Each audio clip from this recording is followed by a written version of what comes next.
Bismillahirrahmanirrahim. Assalamualaikum warahmatullahi wabarakatuh. Alhamdulillahirabbil alamin wal aqibatu lil muttaqin wassalatu wassalamu ala asrafil anbiya'i wal mursalin sayyidina wa maulana Muhammadin wa ala alihi wa ashabil mujahidin at-tahirin amma ba'd.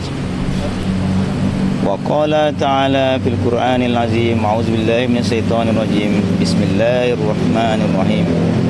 Ya ayyuhallazina amantaqullaha wa qulu qawlan sadida yuslih lakum a'malakum wa yaghfir lakum dzunubakum wa may yuti'illaha wa rasulahu faqad faza fawzan 'azima.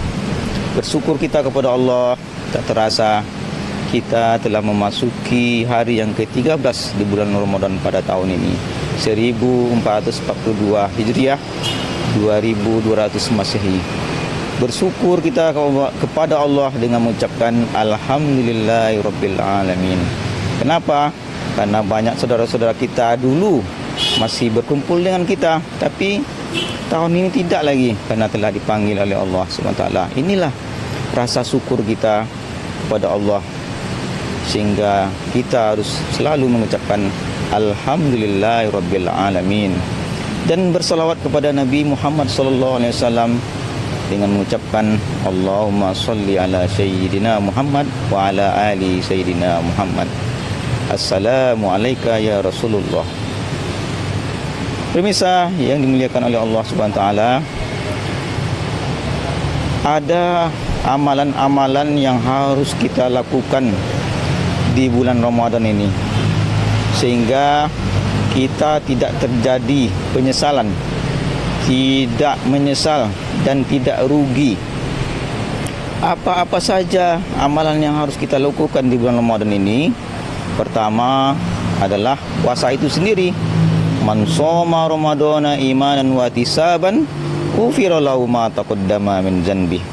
Siapa yang berpuasa di bulan Ramadan, ghufira lahu ma taqaddama min dzanbi. Dengan iman dan kepatuhan atau perhitungan yang baik, maka akan dihapuskan dosa-dosanya yang lalu. Masya Allah, ini luar biasa pahala atau keutamaan dari puasa itu. Puasa tidak saja menahan makan dan minum, tapi bisa menahan rasa benci kepada orang lain, menjaga lidah, menjaga mata dari pandangan yang buruk, dan banyak lagi yang lainnya, sehingga mencapai ketakwaan. Karena Allah menyebutkan ujung dari surat Al-Baqarah 183 itu adalah la'allakum tattaqun, agar kamu menjadi orang yang bertakwa. Takwa artinya adalah takut kepada Allah, imtisalul awamirillah wajtinabun nawahi, melaksanakan segala perintahnya dan menjauhi segala larangannya. Inilah salah satunya adalah berpuasa.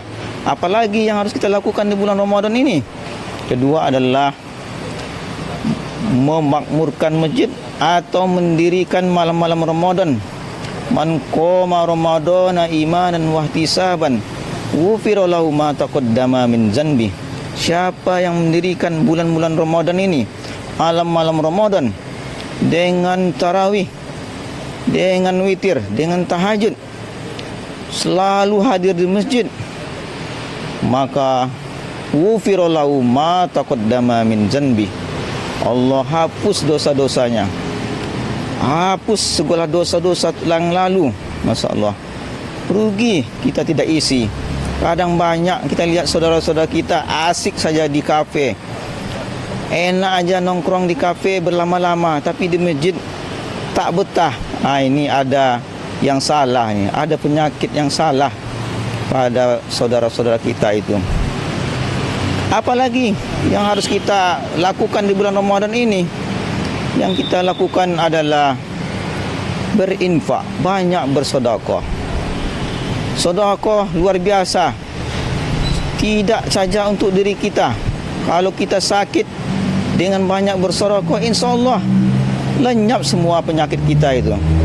Asal kita yakin bahwa Allah itu akan memberikan rezekinya. Wa may yattaqillah yaj'al lahu makhraja wa yarzuqhu min haitsu la yahtasib.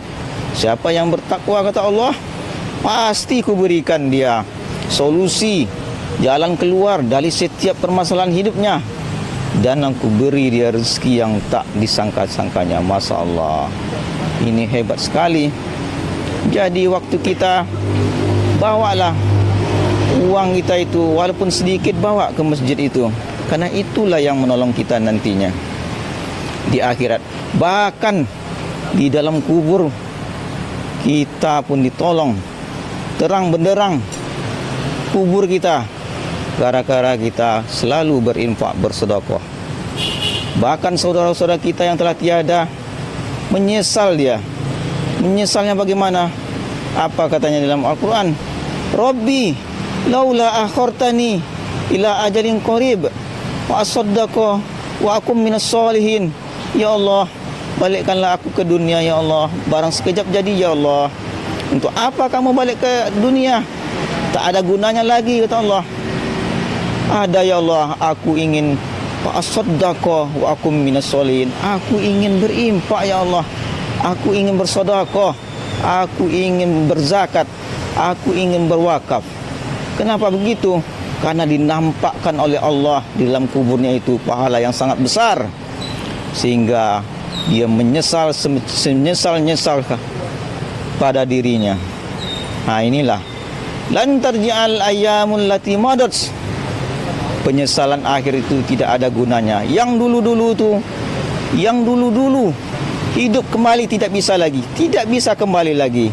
Penyesalan biasanya memang terakhir. Tak pernah penyesalan tu di awal. Ini sebelum kita menyesal. Makanya isilah hari-hari kita dengan berinfak. Infaku, berinfaklah. Infaku, bersedekahlah. Infaku, berzakatlah. Infaku, berwakaflah, sehingga bermanfaat bagi kita nanti. Bahkan di akhirat, di akhirat tak ada gunanya lagi. La yanfa'u malun wala banun illa man atallaha biqalbin salim. Tak ada lagi guna harta itu, tak ada lagi guna anak itu. Yang berguna adalah illa man atallaha biqalbin salim, menghadap Allah dengan hati yang salim. Hati yang salim itu adalah hati yang selalu berinfak dan bersedekah, berzakat, berwakaf. Masya Allah. Apalagi yang lainnya adalah yang harus kita perbuat di bulan Ramadan ini adalah memperbanyak membaca Al-Quran atau mengakrabkan diri dengan Al-Quran. Banyak sekali fadilah, manfaat, keutamaan membaca Al-Quran ini. Pertama adalah bisa menghapuskan dosa-dosa kita. Masya Allah. Ada kisah, pemirsa sekalian, masalah bisa kita menghapus dosa ini. Apa itu? Ada seorang anak bertanya kepada maknya, "Mak, kenapa mak suruh-suruh aja aku membaca Quran, sedangkan aku tak tahu artinya?" Maka emaknya ini bukan marah langsung, tapi dia tersenyum. Di bawahnya anaknya bekerja, dan di waktu bekerja itulah diajarinnya kenapa membaca Al-Quran itu walaupun tak tahu artinya bisa menghapuskan dosa kita. Disuruhnya lah anak bujangnya itu mengambil air, karena mereka menanam buah kelengkeng. Cuman airnya, kolamnya itu bawah ke bawah, dari atas buah kelengkeng itu jauh ke bawah ada jurang. Maka dikasih oleh maknya keranjang, tapi keranjangnya itu keranjang yang sudah kotor dan berlubang lagi. Disuruh oleh maknya mengisi air itu, mengambil ke bawah jurang itu di dekat kolam. Sehingga berulang kali emaknya ini menyuruh anaknya mengambil.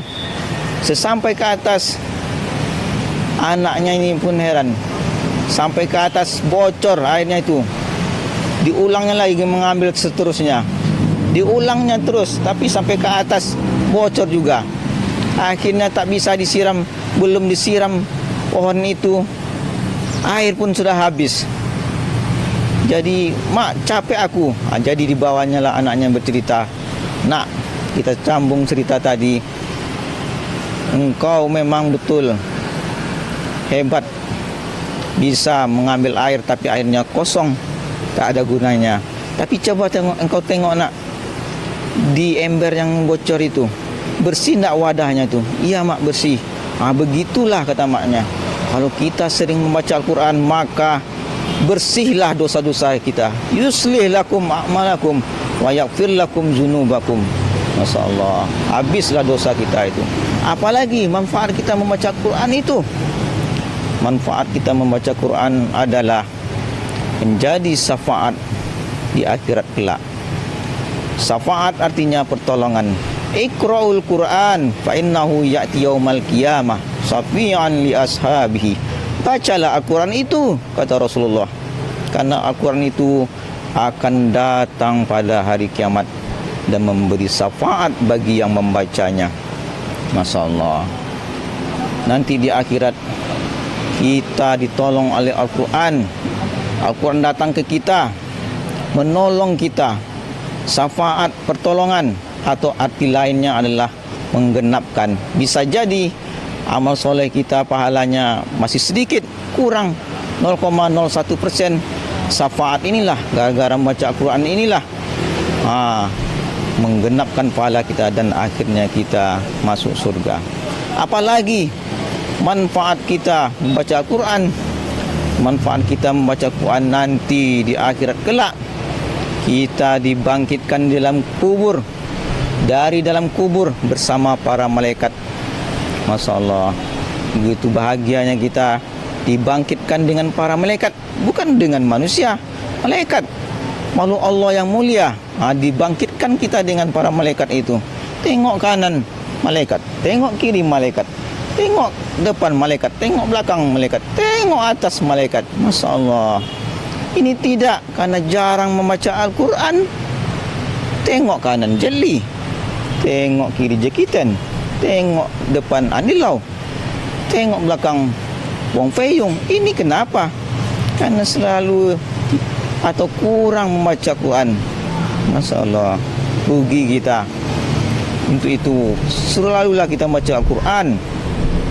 Apalagi fadilah dari membaca Al-Quran, fadilahnya adalah nanti di akhirat orang-orang yang menghafal Quran itu, Masya Allah, kalau adalah anak kita atau cucu kita yang hafal Quran, nanti diberinya mahkota di kepala kita dan terang benderanglah diri kita. Bahkan orang lain pun tersinar olehnya, terbantu. Dan orang anak-anak atau cucu kita yang hafiz itu nanti akan menolong kita. Aturan kita masuk neraka, di bawahnya cepat dalam surga. Masya Allah, ini sangat luar biasa manfaatnya. Manfaatkanlah para pemirsa. Rugi sekali kita tidak gunakan waktu ini. Mulai hari ini, masih pertengahan Ramadan, 13 Ramadan, ada lagi 17 Ramadan hari lagi. Manfaatkanlah. Berarti lebih kurang, taruhlah sehari itu 2 juz. Buatlah 2 juz supaya khatam nanti sampai akhir Ramadan. Sampai akhir Ramadan hafal dan selesai gitu. Jadi kita manfaatkan. Tak bisa 2 juz, buatlah 1 juz. Saya begitu. Tak bisa 1 juz, buat setengah juz. Setengah juz itu 5 halaman timbal balik. Tak bisa setengah juz, 3 halaman. Tak bisa 3 halaman, 1 halaman saja.